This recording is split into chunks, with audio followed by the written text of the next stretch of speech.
and today we're going to be talking about a few books of organizing and decluttering. The first couple books I'm going to be talking about are by Marie Kondo. Now, she was really popular in 2014 when she came out with her book, The Life-Changing Magic of Tidying Up.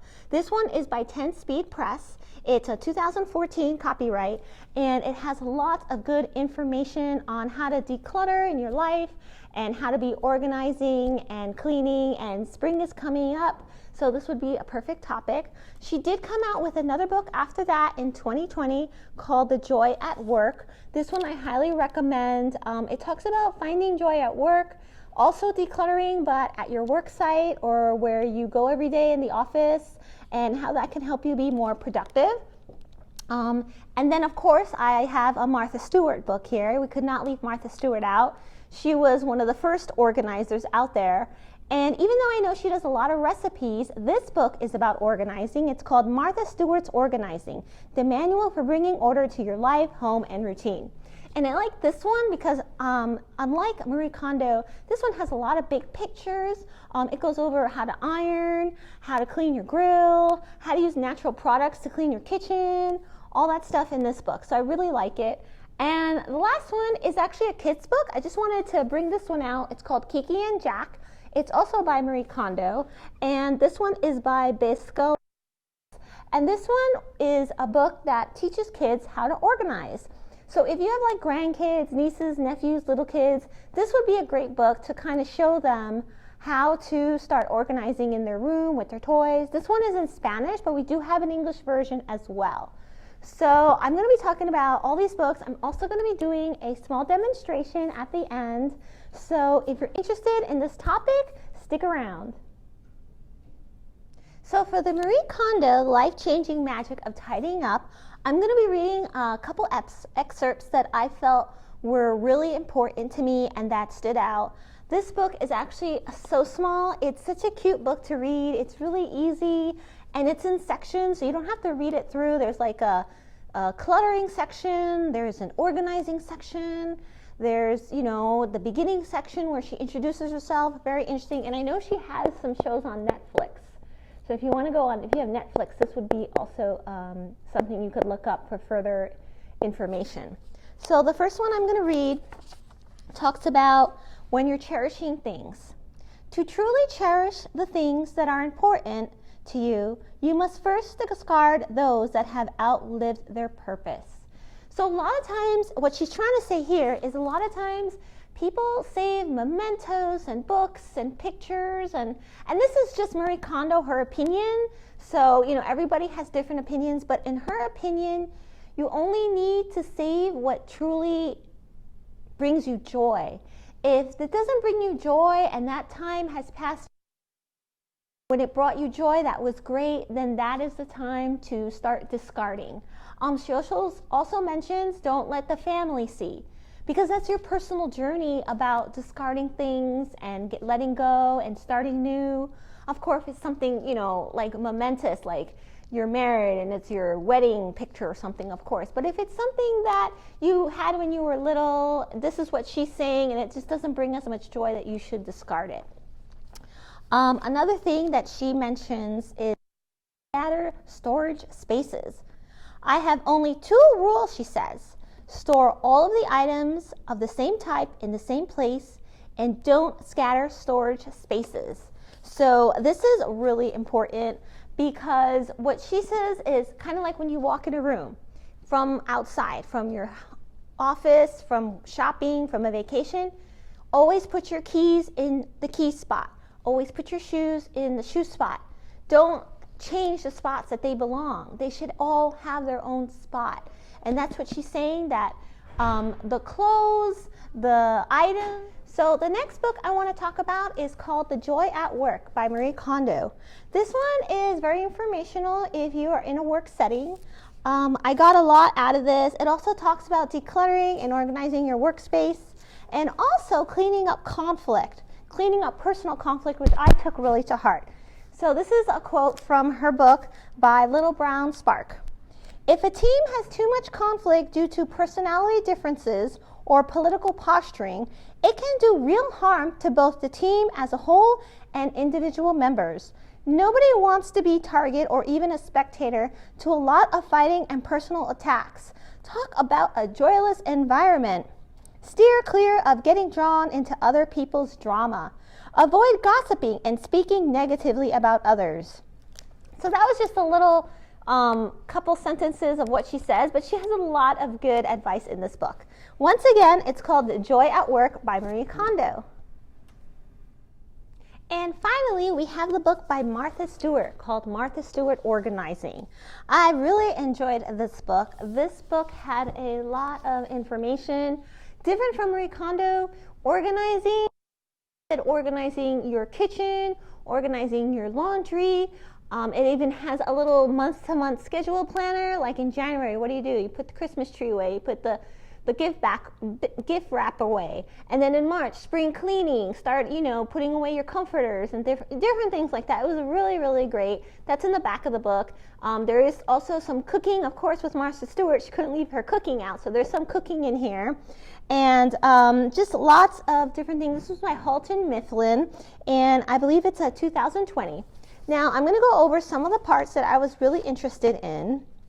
The first one was called Strategize the Storage, and that's what it looks like.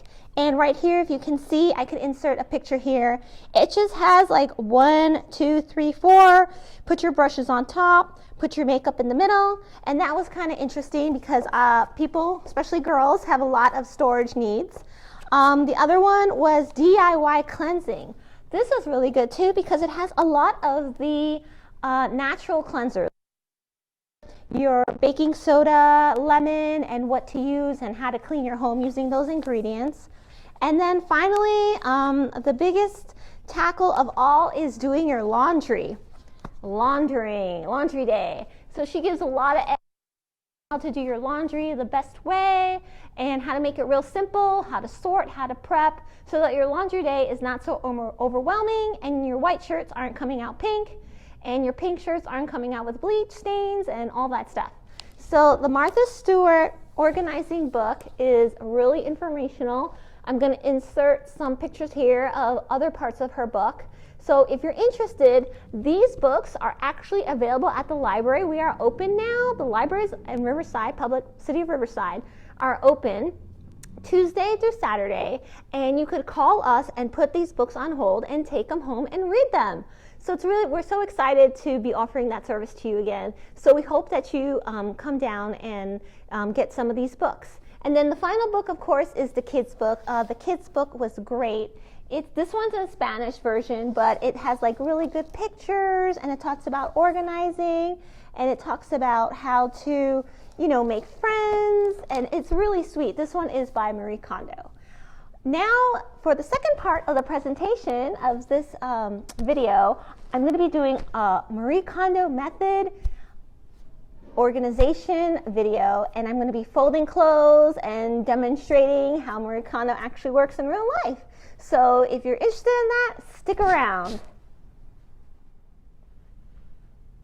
So now we're going to show you how to fold socks the Marie Kondo way. It's called the Kondo method. And it's pretty simple. She mentions this in her book. Socks have a lot of work to do because they are on your feet all day. They provide comfort and cushion.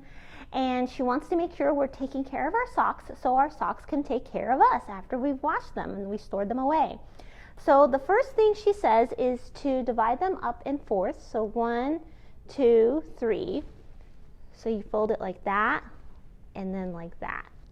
And they should stand up on their own. And then you could put them in the drawer. And then for the ankle socks, again, you put them one on top of the other, and then you fold them again, and then you fold them again. And you could put them in your drawer. And you could put them in your drawer this way, or sometimes she has them this way, but she definitely wants them folded so you could see the pattern of the sock. And whichever way that stands up better in your drawer, it just depends on your drawer. So that is the Marie Kondo method for folding socks. And she doesn't want people folding their socks like just any old way like this. She doesn't like them to use the elastic, like if you turn it over and use this elastic, because she says this will wear out, and that's what your socks need. They need that elasticity. And she definitely doesn't want you to tie them up like that, because that'll, she says, won't let them breathe, and she says relax before they have a long day on your feet. So that is the Marie Kondo method for socks. Now we're going to go to the next thing. Okay, so now for the next Kondo method we're going to try is shirts. I have a long sleeve shirt here, and she always makes sure that she wants the shirts folded a certain way so that they could rise in the drawer. In other words, they're not laying flat. They have kind of like a little pyramid shape to them. So what she says is to have the shirt like that on the table. You're going to fold it that way. Then you're going to fold it this way. Then with the sleeves, you're going to take the sleeves and you're going to fold them this way and then that way. Once again, fold it kind of there and there. She kind of wants to make like a rectangle look to the shirt. Then you're going to fold it once over and you're going to fold it once over. And she wants you to be able to stand it up. It's called the sweet spot. And then you could stand it up in your drawer like that, or if you have a deeper drawer like this. So these are the different ways that she wants you to do it. I'll do one more just so you can see. Once again, you put the shirt down, and she wants it a rectangular. So you're going to fold it like that first. Then the sleeve, you're going to fold it towards you, then down, and the other sleeve on the other side, and then down. So it's kind of a rectangle. Then you're going to fold it kind of in fourths again, and that's how she wants it, kind of like standing up. And then you could put it in your drawer, and then you could see the colors. So that's how she likes it.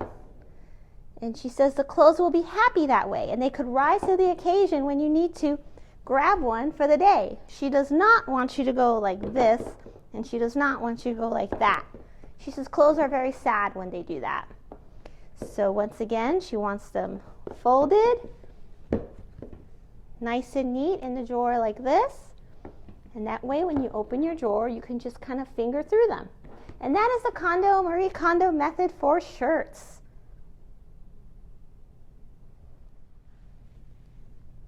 Now, finally, we have pants. Everybody folds pants differently, but the Marie Kondo method says there's a certain way to fold pants.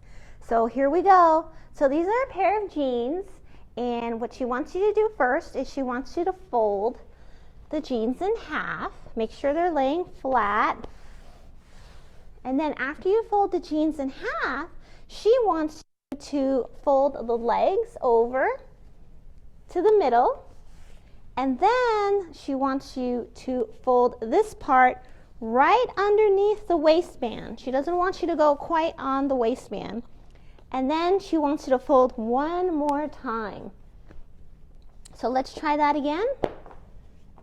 So again, folding, flat, fold one time in the middle, and then fold right under the waistband, which is right here, and then one more time. And then that she considered the sweet spot. And then you put it in your drawer, as so. It's kind of like the shirts. You can see the pattern, you can see the colors really good, and you could just put your jeans in that way. She says it saves a lot of space, and it saves a lot of time when you're looking for your jeans. She doesn't want you folding them long ways like that in the drawer. She says jeans don't like that, the fabric doesn't like that. The fabric wants to be standing up like this. That is the sweet spot. And then putting it in your drawer like this. And of course your drawer will be bigger, but that is pretty much the concept for the Marie Kondo pants. And that'll do it for this episode. So we got socks, we got shirts, and we got pants. She has a lot of more things in her book. She has loungewear, and she has other things that you use, like tank tops and things like that. Once again, this is the Marie Kondo method, the life-changing magic of tidying up. Thanks, everybody, and I'll see you in the next episode. Bye!